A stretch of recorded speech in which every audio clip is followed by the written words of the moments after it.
harus meyakini bahwa Nabi itu diperkuat oleh Allah dengan mukjizat. Arti mukjizat itu adalah sesuatu yang bisa melemahkan musuh, mengalahkan musuh. Maka terjadi pada beberapa Nabi hal-hal yang tidak masuk akal. Dalam Quran juga ada Nabi Musa tongkatnya ajaib, Nabi Isa bisa menghidupkan orang mati, menyembuhkan orang lumpuh, menghidupkan orang buta. Tongkatnya Nabi Musa bisa jadi ular, mukul batu bisa keluar air 12 sumber. Kemudian tongkatnya dipukulkan kepada Laut Merah jadi jalan, mereka lewat selamat. Kemudian setelah Fir'aun menyusul dia balik jadi laut lagi. Walhasil Nabi Muhammad pun banyak sekali sallallahu alaihi wasallam ketika perang Khandaq, para sahabat lagi bekerja bakti menggali parit. Ada salah satu sahabat namanya Jabir bin Abdullah bisik-bisik pada Nabi bahwa istrinya menyembelih kambing dan nanti makan siang di tempat rumah saya. Ya, Rasulullah dan para sahabat yang besar Abu Bakar panggil. Rasulullah malah mengumumkan nanti istirahat makan siang di rumahnya Jabir. Terus sahabat Jabir sampai kemeringat dingin. Hanya satu panci Rasulullah mengumumkan apa kemeringat lah. Ternyata mana Jabir, mananya gulanya, mana gulanya niki satu baskom. Ayo ngantri di semua dapat. Nabi yang menyidukkan, Nabi yang mengambilkan. Semua sahabat dapat. Itu salah satu mukjizat Rasulullah. Itu pula ketika korma dipanggil bisa berjalan.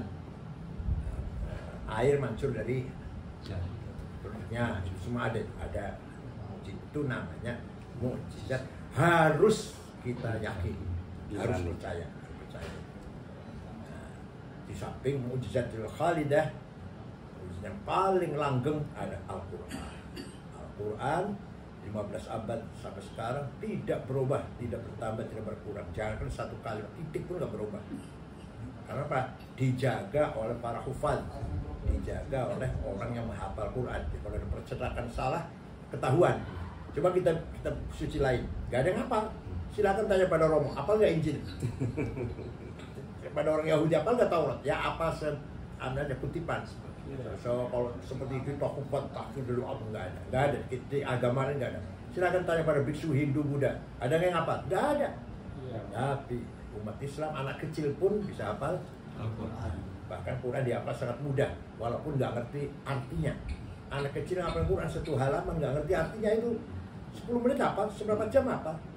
Coba sampean ngapalkan satu halaman tulisan bahasa Cina, nggak apa analisanya 2 tahun nggak kenapa.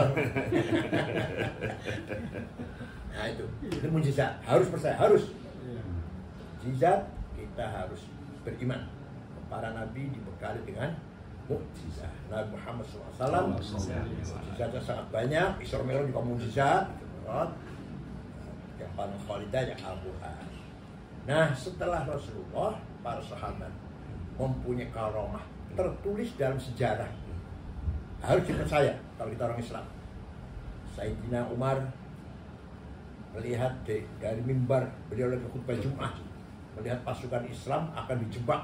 Pasukan Islamnya di perbatasan Asia Tengah, Afghanistan sekarang itu di sekitar itu. Sayyidina Umar merintahkan dari Madinah di atas mimbar, gitu ya, dia mau berkomando, berlindung ke gunung. Yang di sana komandannya namanya Qutaibah bin Muslim dengar. Yang bengong jamaah, yang bengong jamaah Jumat itu. Dan setelah mereka pulang dari peperangan, pulang ke Madinah, cocok-cocokan dengan jamaah. Ya, saya dengar perintah Sayyidina Umar. Kemudian Sayyidina Umar karena mendapatkan surat dari gubernur Mesir bahwa Sungai Nil surut. Dulu sebelum Islam, kalau Sungai Nil surut minta tumbal perempuan cantik, gadis cantik dihias, beri perhiasan lengkap, gelang, kalung dan sebagainya, dilempar, nanti air datang menelan gadis itu. Sekarang sudah sesajinya diterima gitu ya. Sekarang sudah Islam, Sayyidina Umar ambil kertas bikin surat kepada saudara Sungai Nil. Kalau kamu mengalirkan air karena Allah, ngalirlah. Saya membutuhkan kamu. Tapi kalau kamu mengalir air karena ingin tumbang sajen dan santik, nggak usah ngalir. Saya nggak butuh kamu. Uang sana yang dilempar ke sungai ya, dibawa, dilempar. Datang air sampai sekarang. Sungai ini nggak pernah surut. Itu karomanya Sayyidina Umar. Dan banyak sekali karomanya Sayyidina Ali. Kalau para sahabat banyak lah ceritanya. Sahabat siapa? Ukasyah ketika perang Badar, senjata udah habis, golok habis, panah habis, tombak habis, dia mau perang. Akhirnya mengambil pelapahnya korma. Dia pun perang, membawa pelapahnya itu bisa membunuh beberapa orang. Dengan orang itu karomanya para sahabat. Harus percaya, kita harus jamaah. Kalau tadi umat Islam, yang kurang tadi, yang apa, yang nabi, mujizat umat Islam wajib percaya. Kalau enggak, berarti keluar dari Islam, mengingkari mujizat Al-Quran. Tapi kalau karomah ini, kita di sunnah wajib percaya.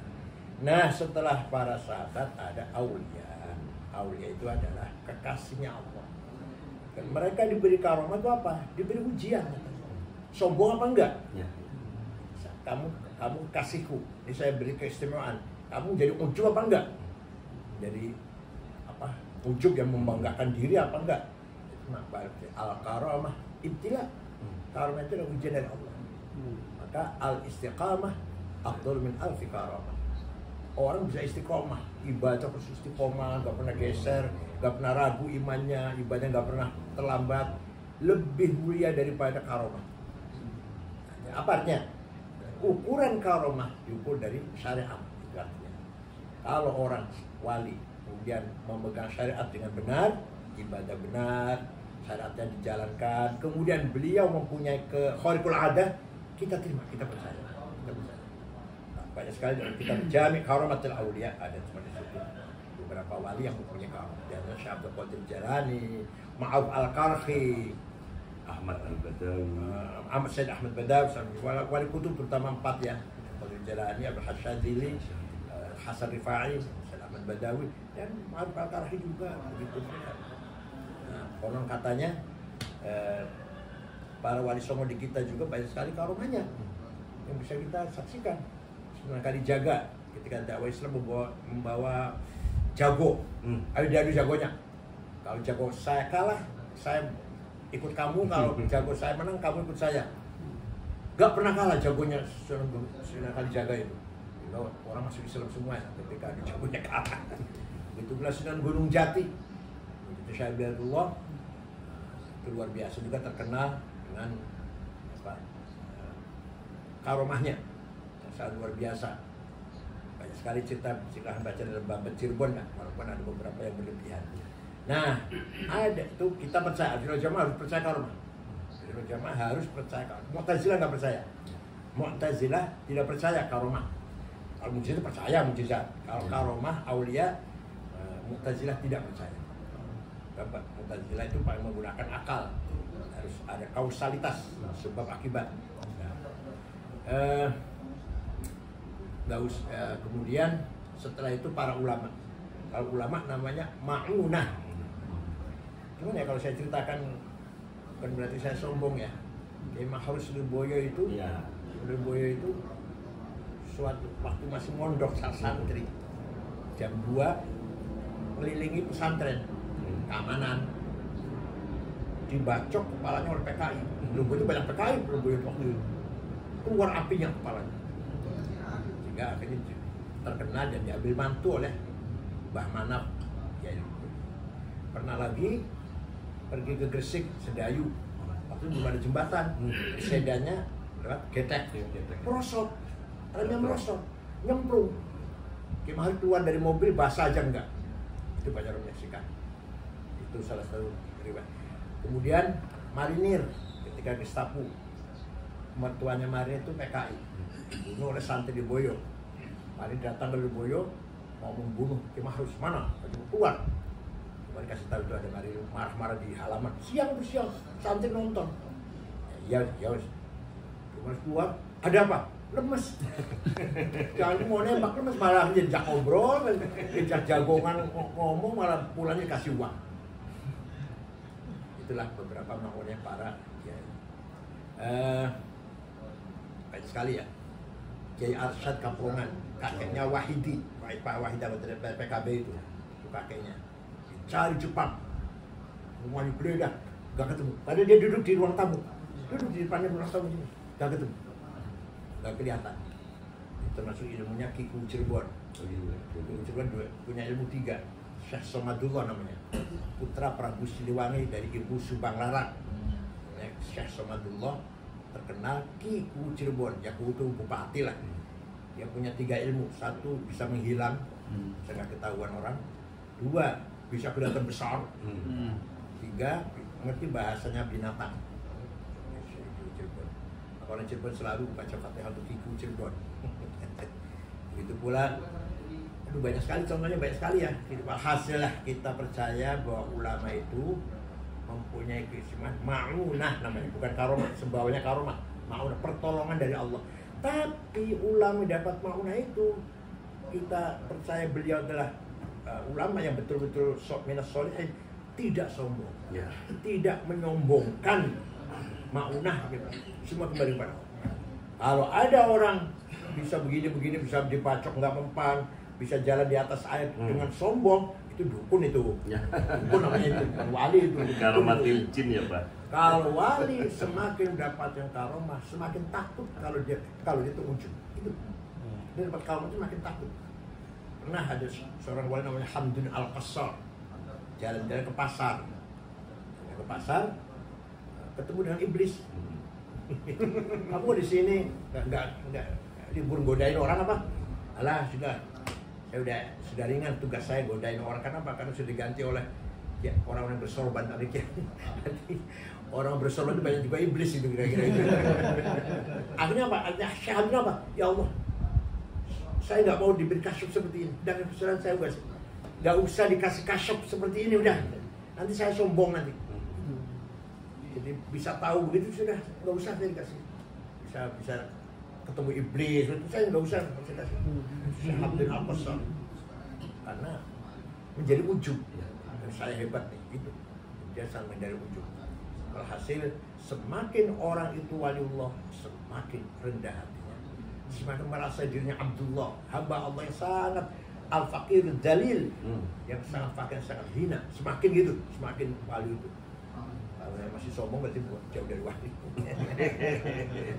Alhasil kita sunnah jamaah percaya kepada, kalau mukjizat wajib, karomah kita percaya, begitu ma'unah kita percaya. Akan tetapi di situ ada ukuran standar. Katanya apa? Selama bertamasuk dengan syariah itu karomah. Tapi kalau melanggar syariat bukan karomah, itu khurafat. Ada standar ukurannya. Itu Abu Qasim Junaidi Baghdadi yang bicara begitu. Selama itu tamasuk syariah, bayar karamah.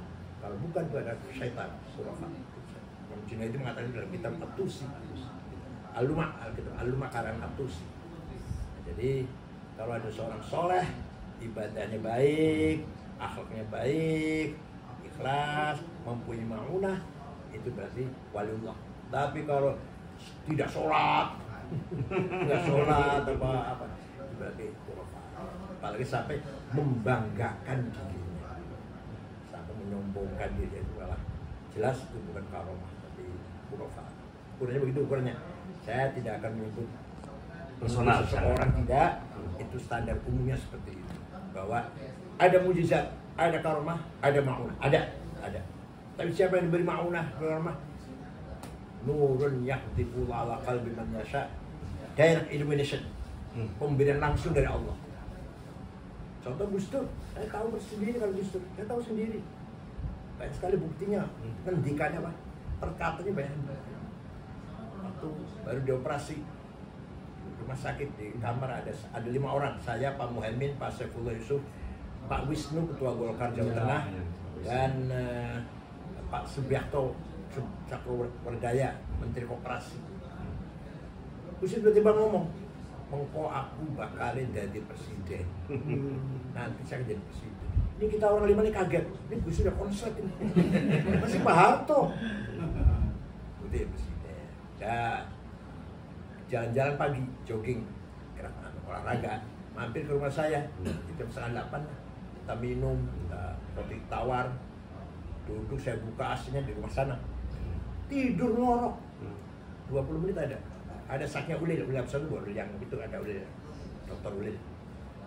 Coba Kang Said mengkonek sampai umur 56 jadi ketua PBN. Ada lagi ketika jadi presiden, ajudannya namanya Kombes Sutarman. Pak Sutarman bakal dari Kapolda DKI, terus makan jadi Kapolri, betul? Ya, Kapolri Pak Sutarman itu sebelum Pak Basar. Terus ada lagi seminar, judulnya seminar mengenang jasa Jenderal JB Simatupang di Gedung Pustaka Nasional. Narasumbernya 2 Muslim, 2 Kristen. Yang Kristen Yakub Utama dan Romo Mujisutrisno. Yang Muslim Gus Dur dan Pak Rudini, Jenderal Rudini. Datang, saya nganter. Yang 3 sudah di atas, Gus Dur di bawah. Nggak mau naik dulu. Tidur nyenyak. Semua orang tahu, berkeringat malah. Pakai ngorok ya. Begitu dipanggil nggak dengar. Gus, saya bangunkan. Gus, panjeringan Gus. Bangun, saya tuntun naik. Omongannya orang 3 tadi dikomentari semua. Bis babat ya. Pernah lagi ketua DPA waktu beliau presiden. Ketua DPA-nya Jenderal Ahmad Tirto Sudiro. Ya, menghadap presiden, rombongan DPA. Ngomong, ya lapor lah. Gus tidur, nyenyak. Pak Ahmad Tirto Sudiro tersinggung. Ini gimana kita teruskan apa enggak ini? Ini tidur nih. Teruskan terus. Setelah selesai sudah cukup presiden. Omongannya dijawab semua tadi. Keluar dari itu ngomong ke wartawan. Tadi presiden tidur tapi tahu semua apa yang saya omongkan. Pernah jadi ketua IJMI ya. Nah, itulah namanya Ma'unah. Apalagi Prabowo itu orangnya ikhlas karena dipecat jadi dari Pangkoster tidak melawan. Pangkoster nggak melawan kan terus pengacara apa enggak kan, malah udah lah. Mongko bakal jadi presiden nek wis tuwa. Tuh bukti. Ini banyak sekali hal-hal seperti itu. Hasil Ma'unah itu ada, tapi ya tidak sembarang orang. Itu loh. Ada standar, ada doabit, ya ada doabit. Ya, tidak semua orang. Ya ilmu hikmah ada, ilmu hikmah. Bukan wali, bukan Ma'unah. Ilmu. Siapapun yang melaksanakan ilmu dengan cara-cara dia tentukan dalam buku itu, dia akan berhasil. Pegang api nggak panas, dibacok nggak mempan, bisa kejadogan. Ilmu hikmah. Ilmu hikmah. Panduannya ada Al-Awfaq, ada Samsul Ma'arif. Nah, kitabnya lain, ulama tokoh-tokohnya pun lain. Ali Albuni, Ad-Dairobi, itu ulama-ulama yang terkenal ahli hikmah. Itu pula non-Muslim, orang Hindu, orang Buddha. Ada ya Pak ya? Banyak, orang India sakti-sakti banyak. Itu ilmu, bukan Ma'unah bukan. Orang non-Muslim bisa didapati. Jadi kalau cerita ulama Timur Tengah juga banyak sekali. Syekh Abdul Halim Mahmud, Syekh Al-Azhar tuh ketika berkunjung ke India, kemudian ke Indonesia. Di tahun 74 tahun di rumah Pak Harto. Itu helikopternya rusak. Di India mau berkunjung ke kota lain. Helikopter rusak tapi bisa turun dengan selamat dari. Ada lagi guru saya namanya Syekh Abdul Aziz Ubaid.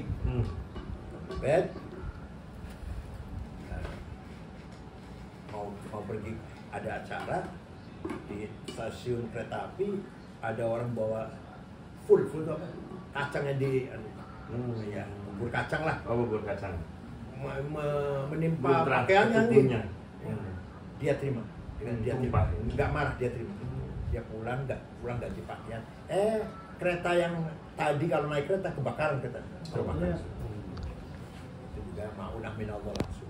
Hasil kita percaya, tapi ada standar, ada doabit itu. Jangan sampai apa ya, mudah sekali menganggap seorang itu wali, punya karomah. Apalagi kalau menceritakannya dengan membanggakan, dengan sombongan. Jelas bukan karomah. Nah, seorang wali semakin tinggi derajatnya semakin merasa afqarul wara', adzallul wara', yang paling hina, yang paling fakir, semakin tinggi derajatnya. Saya kira itu. Siap. Harapan pembaca untuk mari kita baca buku ini dengan seksama dan silakan mengkritik. Silakan terbuka penulisnya. Kalau ada masukan, ada kritik, ilmu itu nggak ada yang sempurna.